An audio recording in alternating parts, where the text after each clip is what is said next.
يا مساء الفل، ازيكم يا اجمل متابعين؟ عاملين ايه؟ يا رب دايما تكونوا كلكم بخير. معاكم ريهام صبحي، ودي قناتي على اليوتيوب ريهام صبحي. كمان البيج بتاعتي على الفيسبوك ريهام صبحي ريهام كيتشن. برحب بيكم وتعالوا ندخل الفيديو نشوف الفيديو بتاعنا ايه النهارده.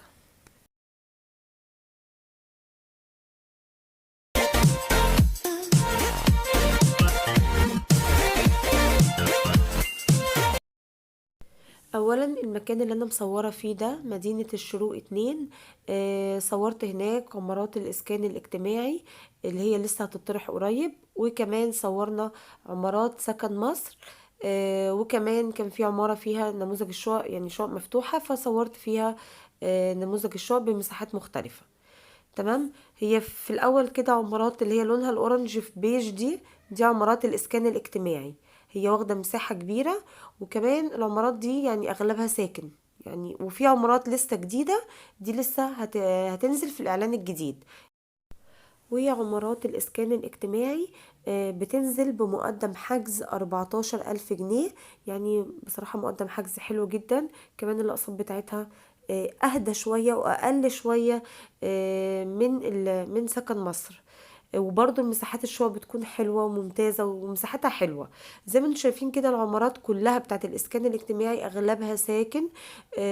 أسفل كل عمارة قدامها مساحة باركينج، بيبقى فيها عربيات.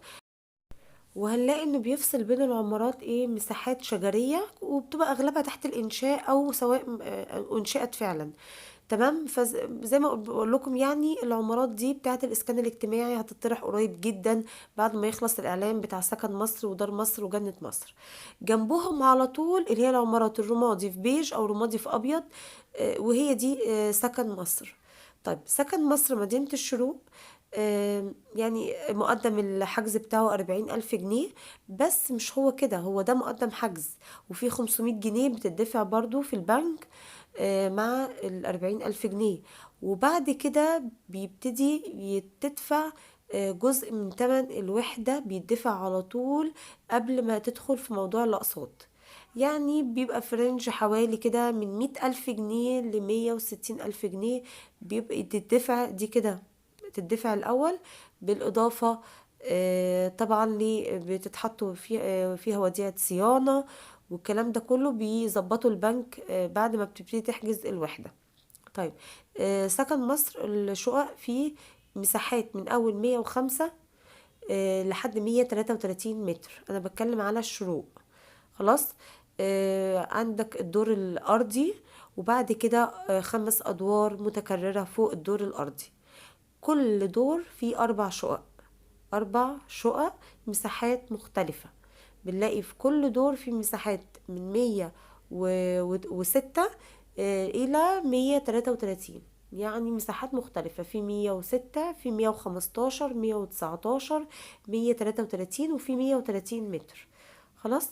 العمارات كلها شكل واحد، والديزاين بتاعها واحد، حتى تقسيم الشقق من جوه واحد. والدهانات والارضيات والحمام والمطبخ كله سيراميك، والبيبان حتى الاكسسوارز بتاعت الباب واحد. تمام. فهي العمارات كلها شكل واحد واسطمبة شغل واحدة، فعشان كده هي عمارة واحدة بس اللي كانت مفتوحة.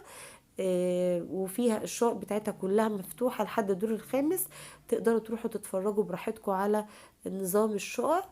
والمساحات كمان واحدة. يعني مثلا اللي على اليمين نفس الصف كله، اللي على اليمين مساحة واحدة، اللي على الشمال كله مساحة واحدة. بالإضافة ان العمارات دي اللي هي بتاعت مدينة الشروق فيها أسانسير.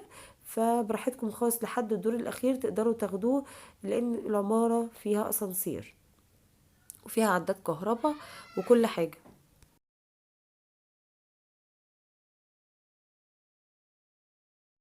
حتى الأماكن اللي هي مكان وضع التكييف موجود، والوصلة بتاعته موجودة، وزرار التكييف موجود.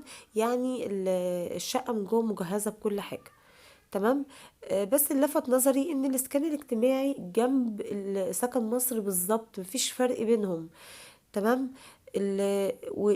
بس في فرق كبير في السعر. يعني سكن مصر بمقدم عالي، والفلوس اللي هتتحط بعد كده مع التعاقد مبلغ كبير. كمان الاقساط بتاعته عالية. لكن السكن الاجتماعي او الاسكان الاجتماعي لا، بيفرق. المقدم بسيط، وكمان بداية الحجز مقدم بسيط، وكمان الاقساط بتاعته بتكون اهدى شوية. طيب انا بوريكم كده دلوقتي، احنا لسه بره.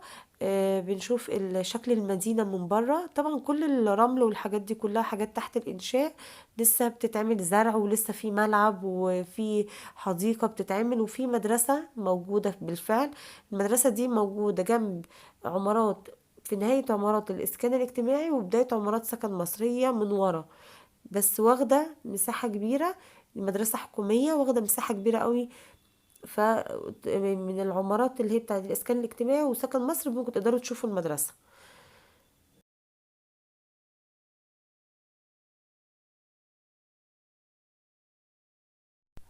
طيب عمارات سكن مصر برضو كل مجموعة عمارات في النص بينهم مساحة شجرية، بس هي بتبقى أوسع وأكبر شوية من اللي موجودة عند الإسكان الاجتماعي. بس برضو في مكان مخصص لركن العربيات اللي هو الباركنج اللي أسفل كل عمارة، في مساحة باركنج. وفي النص في مساحات، يعني زي الحاجات اللي انت شايفينها في النص دي هتبقى أماكن زرع و... واماكن واسعه كبيره. يعني الزرع واخد مساحات كبيره حلوه قوي، بس كله طبعا تحت الانشاء، يعني بحب اكرر النقطه دي. وكمان ومكان للباركنج مجهز. وكمان هتلاقوا ان كل مجموعه عمارات كده حوالين بعض فيها مساحه حلوه قوي من الزرع، وفيها قعدات دكك كده للقعاد عليها، زي اللي انتوا شايفينها قدامكم الرمله دي، كل ده هيبقى زرع. خلاص.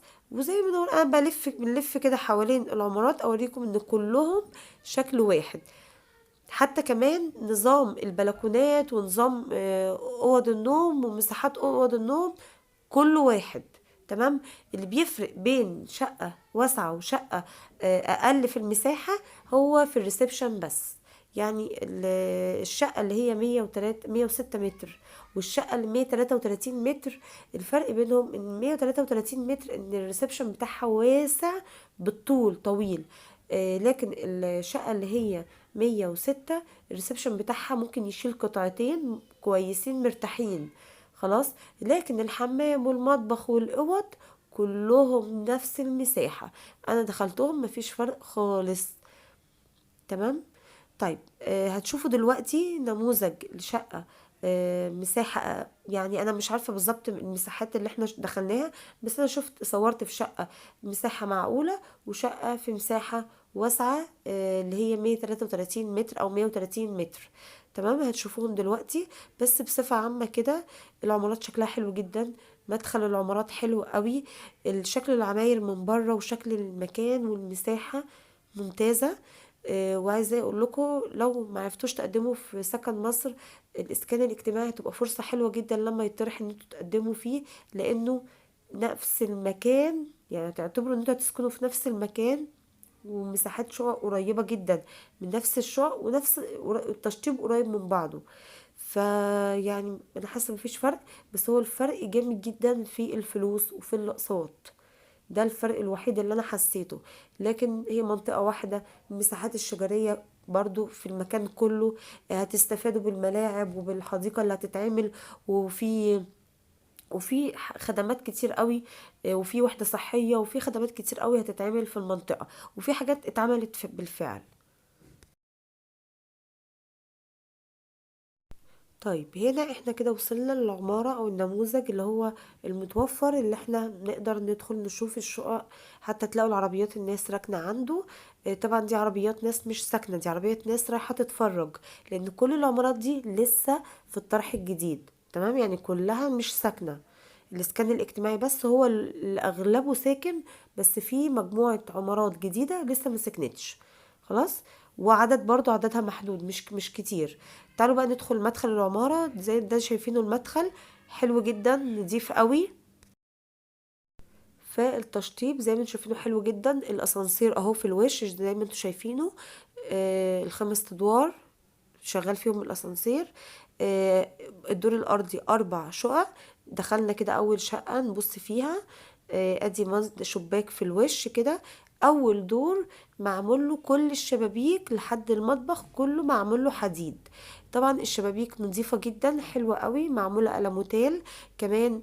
شايفين انا بفتحها كده عشان اوريكم اللي بره، بتطل على الحديقة اللي هي في النص بين مجموعة العمارات. زي ما قلت لكم كل مجموعة عمارات في النص فيه زي جنينة او مساحة شجرية، مساحة حلوة وكبيرة، وتعتبر فيو حلوة قوي لكل العمارات. خلاص، ده المطبخ. يبقى زي ما وريتكم الريسبشن مساحته حلوه قوي. كمان دخلنا المطبخ، دي فيش الكهرباء برضو حبيت اركز عليها اوريها لكم. في كل المطابخ فيها بلكونه صغيره، البلكونه دي بتطل على الواجهه الخلفيه. في العماره دي كانت البلكونه بتطل على الشارع، فعجبني جدا ان هي بلكونه المطبخ بتطل على الشارع، ومدخله اضاءه حلوه قوي. كمان معمول الازاز اللي هو ما بيبينش اللي جوه. خلاص، هو مش ازاز، كان معمول اكليريك، فمش بيبين اللي جوه، اكليريك منقوش كده فمش بيبين اللي جوه. طيب دي اوضه النوم. دخلنا اوضه نوم هنا، وهتلاحظوا معايا ان اوضه النوم مفيهاش حاجه، شباك برضو. البيبان حلوه، لونها حلو. والاوكر بتاعتها، بصوا انا مصوره كمان الاوكر كنت بجربها، لا حلوه. ندخل بقى كده على، هما 3 اوض. عندك الحمام، الحمام برضو مساحته معقولة. معمول كابينة شاور، مكان السخان معمول، وفيش الكهرباء معمولة وليها كفر، فيعني هو التشطيب كويس. والسيراميك برضو لونه كويس هادي. فمساحة الحمام معقولة كويسة. بعد كده هندخل على الأوضة دي، أوضة التانية. في الأوضة الرئيسية أو الماستر معمول فيها مكان للتكييف، والريسبشن برضو معمول له مكان للتكييف. بس أنا بصراحة يعني متهيألي لو حد ساكن هنا والمكان مفتوح كده قدامكم وقدامكم زرع وكده، مش هتحتاجوا تكييفات أصلا. مجرد ما تفتحوا الشباك الهوا جميل داخل تحفة. فهما 3 أوض، والمطبخ والحمام والريسبشن. يعني تقسيمة الشقق كلها بنفس الشكل كده. دي بقى نموذج اللي هنا شقة أوسع. الشقة الأوسع بيبقى الريسبشن زي ما انتم شايفينه كده أوسع. تمام، أهو الريسبشن دي مساحته، برضو في بلكونة. بعد كده هنخش على انا هوريكم الاول البلكونه. بس طبعا ده اول دور، فاول دور خلاص بقى مش معمول له حديد، هو معمول الحديد في الدور الارضي بس. دي البلكونه مساحتها حلوه، بتبص على باركنج اللي تحت، ومكان اهو للتكييف. وكمان باركنج اهو، وفي مكان للقعاد، وفي النص كده بيبقى فيه اماكن للزرع. ندخل بقى بوريكم الريسبشن مره كمان بس عشان اوريكم المساحه. دي الشقة 130 أو 133. أوكي، هندخل بقى على الطرقة، والطرقة أولها على طول المطبخ. وتلاحظوا بقى معايا هنا ان المطبخ نفس المساحة، يعني نفس مساحة الشقة اللي هي الصغيرة، هي نفس مساحة الشقة الكبيرة في المطبخ وفي الأوض وفي الحمام. الأوسع بس في الريسبشن. خلاص، والسيراميك واحد والدهان واحد وكل حاجة. اوكي، بس انا شايفة ان الشقق الواسعة دي اقساطها عالية جدا. وكمان المقدمة اللي بتدفع في البنك بعد الحجز على طول عالية جدا، يعني الشقة دي هتخش في مليون. برضو فيها بلكونة، والبلكونة بتطل على، سواء بقى حسب اتجاه العمارة، في بلكونات بتطل على المساحة الشجرية اللي بين العمارات، وفي بلكونات بتطل على الشارع او الباركنج اللي اسفل العمارة. خلاص، مش هتفرق، هي حوالين العمارة كله مفتوح. فما فيش اللي هو هتبص على منور والكلام، ما فيش الكلام ده، هي كله مفتوح على، سواء على جنينة او الشارع اللي هو مكان العربيات او الباركنج بس. فانا مش شايفة العمارات كلها من كل الاتجاهات فيها تهوية حلوة، وفيها اضاءة حلوة، والشمس داخله لها حلوة جدا. دي كده بقية الاوض. زي ما انتم ملاحظين الاوض كلها نفس النظام والستايل ونفس البيبان ونفس المساحة. يعني مش عشان هي شقة اوسع تبقى مساحة الأوض أكبر، لأ، هو الاختلاف زي ما قلت لكم كذا مرة في الريسبشن بس. وفي شقق أوضة النوم فيها بلكونة صغيرة، وفي شقق فيها أوضة النوم عبارة عن شباك. خلاص، يعني لازم تنزلوا بتشوفوا وتختاروا عشان تعرفوا رقم الشقة اللي انتوا حابين التصميم بتاعها. برضو الحمام كله واحد، والمساحة برضو واحدة. كملوا الفيديو لاخره هتلاقوا مصورة كمان شقة مساحتها معقولة جدا، مساحتها حلوة قوي، يعني مش واسعة قوي ولا اللي هي الصغيرة، مساحتها معقولة. كملوا الفيديو لاخره هتشوفوها. بس ما تنسوش تعملوا سبسكرايب اسفل الفيديو، كومنت اعرف رأيكم. كمان لو لكم تجربة مع الاسكان الاجتماعي او سكن مصر في موضوع الاقساط وكده، لو في اي عقبات اكتبوا لي اسفل الفيديو، او ايه اللي ممكن حاجات الواحد يواجهها بعد ما يتم حجز الشقة، او اي مشكلات اكتبوا لي اسفل الفيديو. ما تنسوش السبسكرايب للقناة، لايك اسفل الفيديو، كومنت اعرف رأيكم، شير مع اصحابكم. اشوفكم على خير في فيديو جاي جديد، ولو صورت مكان تاني ان شاء الله هنزله. ميرسي جدا على المتابعة. باي باي.